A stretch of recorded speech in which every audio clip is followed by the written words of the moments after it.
soit Jésus-Christ, sa grâce et sa paix soient avec vous.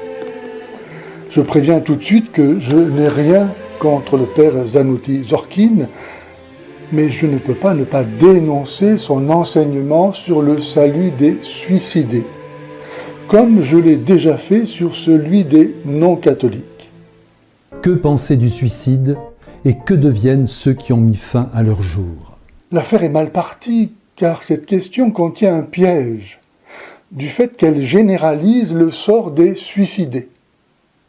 Que deviennent ceux qui ont mis fin à leur jour, comme si tous les suicidés ne pouvaient qu'avoir le même sort?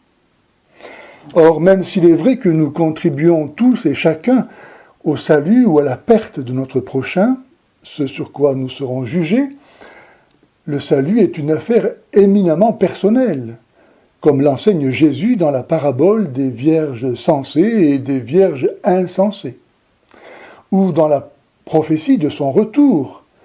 Je rappelle d'abord un principe de fond qui habite l'être de Dieu et que saint Paul nous a révélé. Dieu veut que tous les hommes soient sauvés.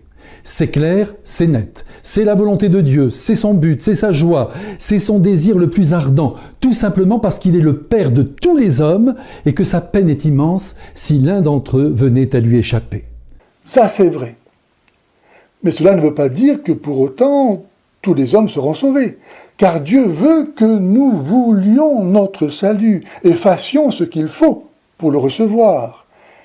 Raison pour laquelle il commande « Luttez pour entrer par la porte étroite, car beaucoup, pas tous, beaucoup seulement, car beaucoup chercheront à entrer et peu y réussiront, peu. » Il est évidemment important de se redire qu'il faut faire tout son possible pour assumer sa vie jusqu'à son dernier souffle, en supportant notre condition humaine faite de souffrances morales ou physiques. La vie est précieuse jusqu'à sa dernière seconde.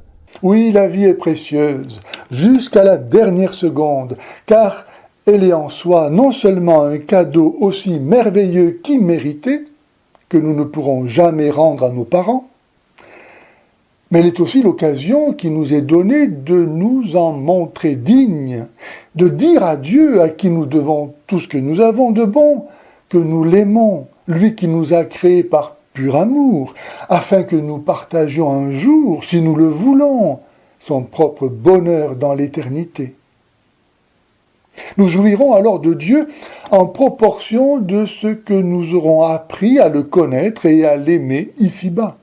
C'est dire si chaque seconde est précieuse, puisqu'elle a un poids d'éternité bienheureuse. C'est dire aussi que la foi chrétienne permet de découvrir le vrai sens de la vie, de se réjouir déjà de la beauté du paradis qu'elle prépare et qui la transfigure. À l'heure où je vous parle, des enfants de 4 ans luttent sur leur lit d'hôpital pour vivre quelques heures de plus et tentent d'esquisser quelques sourires pour consoler leurs parents. En pensant à ces pauvres gosses, essayons de ne pas désespérer et de nous armer de courage pour affronter les épreuves qui nous broient. Les enfants de 4 ans, encore sans péché personnel, font spontanément la volonté de Dieu qui est que nous vivions. Mais quelqu'un parvenu à l'âge de raison, face à une profonde tentation de désespoir, s'il lui manque le désir d'aimer le Christ, comme le Christ nous a aimés, en souffrant jusqu'au bout, pourquoi résisterait-il à l'idée de se suicider, même si des enfants de 4 ans le font?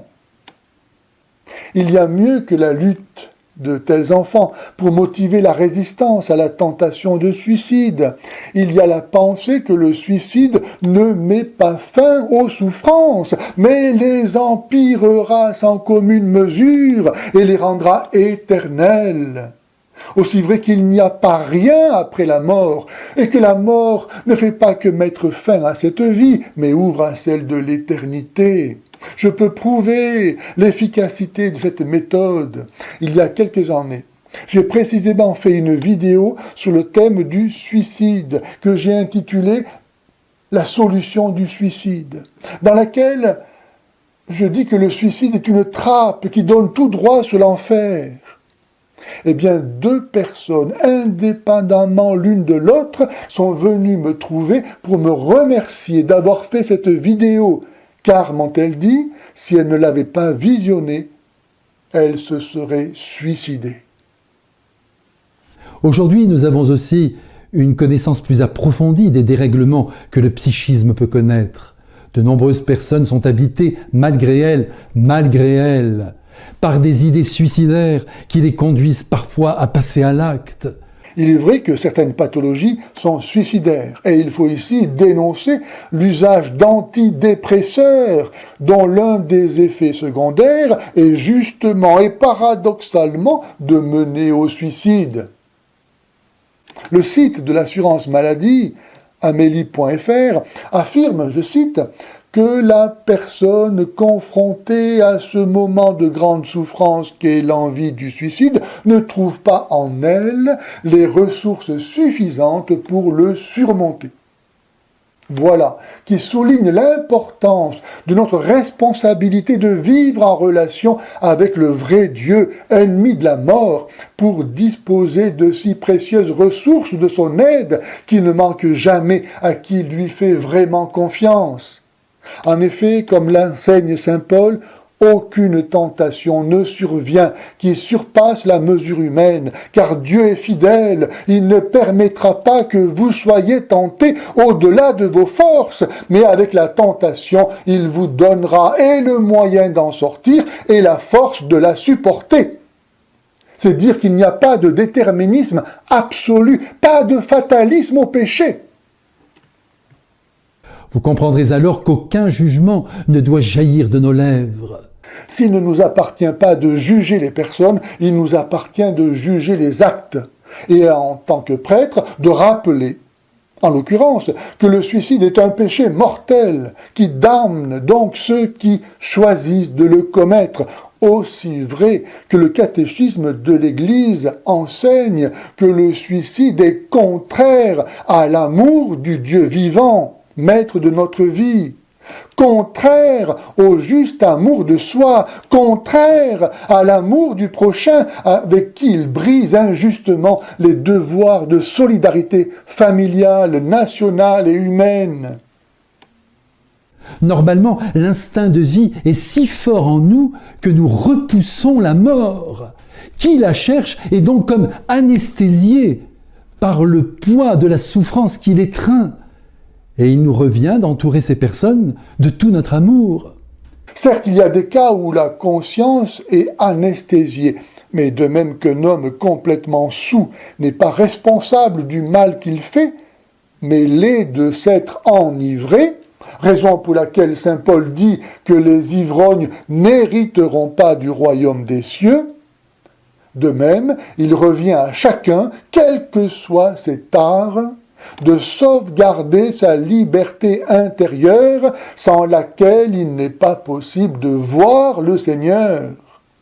C'est pourquoi Jésus commande de veiller et de prier sans cesse afin d'avoir la force de résister à tout ce qui doit nous arriver et de pouvoir nous tenir victorieux en sa présence le jour où il viendra nous chercher.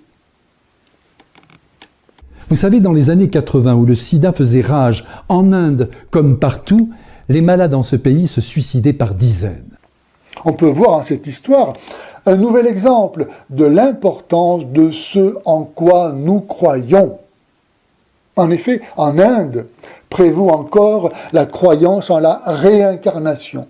Aussi, rien d'étonnant à ce que ces pauvres gens souffrants aient préféré se suicider, pensant qu'ils allaient se réincarner en une nouvelle condition, estimée meilleure.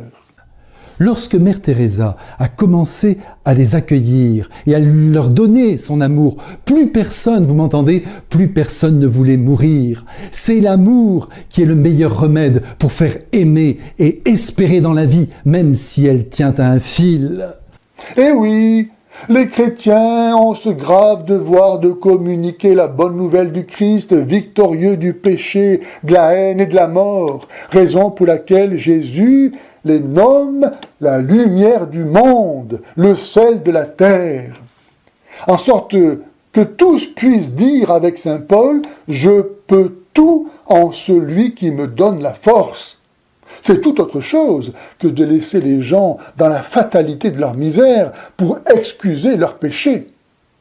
Pour ma part, je suis convaincu que Dieu notre Père pleure quand il voit son enfant se jeter d'un pont ou s'envoyer une balle dans la bouche. Il regrette ce désespoir, mais je mets ma foi à couper qu'il recueille son enfant près de lui et qu'il le comble d'un bonheur dont la vie ici-bas l'a peut-être privé. C'est bien dommage d'avoir mis votre foi en jeu pour enseigner ou laisser croire que le suicide conduirait au ciel, car saint Paul enseigne exactement le contraire. Je cite, « Ne savez-vous pas que vous êtes un temple de Dieu et que l'Esprit de Dieu habite en vous? Si quelqu'un détruit le temple de Dieu, celui-là, Dieu le détruira. Car le temple de Dieu est sacré et ce temple, c'est vous. » Vous voyez, la parole de Dieu ne dit pas que le suicide conduit dans les bras du Père. Écoutez-moi, si demain vous trouviez votre enfant mort dans sa chambre, je suis sûr que vous prendriez son corps dans vos bras et que vous l'étreindriez très fort en pleurant. Eh bien par là, vous ressembleriez à Dieu. Ce discours faisant totalement l'impasse sur ce qu'est le péché ne peut que plaire au monde, mais il ne correspond pas à l'enseignement de l'Évangile, qui n'oblige personne à aller au paradis, mais demande à chacun de porter sa croix jusqu'au bout pour mériter d'y entrer. Dieu ne prend pas dans ses bras des âmes mortes, mais que des âmes vivantes de la vie de son Fils. Il n'y a pas de salut après cette vie. Dire le contraire est aujourd'hui très courant, mais cela n'en demeure pas moins une hérésie. Certes, on ne doit pas désespérer du salut éternel des personnes qui se sont donné la mort, mais c'est dans l'espérance qu'avant leur décès, elles aient désavoué leur acte et se soient confiées à la miséricorde infinie de Dieu, comme ce fut le cas pour cet homme s'étant volontairement noyé et dont le saint curé d'Ars assura qu'il avait eu le temps. Le temps de quoi ? Le temps de se repentir d'avoir voulu se suicider et d'en demander le pardon à Dieu. Mais celui qui se tire une balle dans la bouche, je ne sais pas de quoi il a le temps, entre le moment où il appuie sur la gâchette et le moment où il meurt. Bref, je trouve regrettable de préférer bercer, avec une doctrine à bon marché, les gens pleurant le décès d'un suicidé plutôt que de les immuniser contre le suicide, car le suicide est contagieux. Si le suicide n'est pas dénoncé avec la dernière énergie pour ce qu'il est, alors les âmes faibles se sentent autorisées à le choisir comme solution à leurs problèmes. Combien d'adolescents se suicident parce que leur chanteur idolâtré s'est lui-même suicidé? Le suicide est la deuxième cause de mortalité chez les Français de 15 à 24 ans. Et alors que dans le monde, plus de 800 000 personnes se suicident chaque année, dont 10 000 en France, que l'euthanasie est de plus en plus ouvertement pratiquée, que certains décident de se suicider pour ne pas polluer la planète, il faut rappeler que nous n'existons pas par hasard, que Jésus a reçu tout pouvoir au ciel et sur la terre, en sorte qu'uni à lui, rien ne saurait nous manquer, ni nous empêcher d'aimer jusqu'au bout. Seul celui qui tiendra bon jusqu'au bout sera sauvé.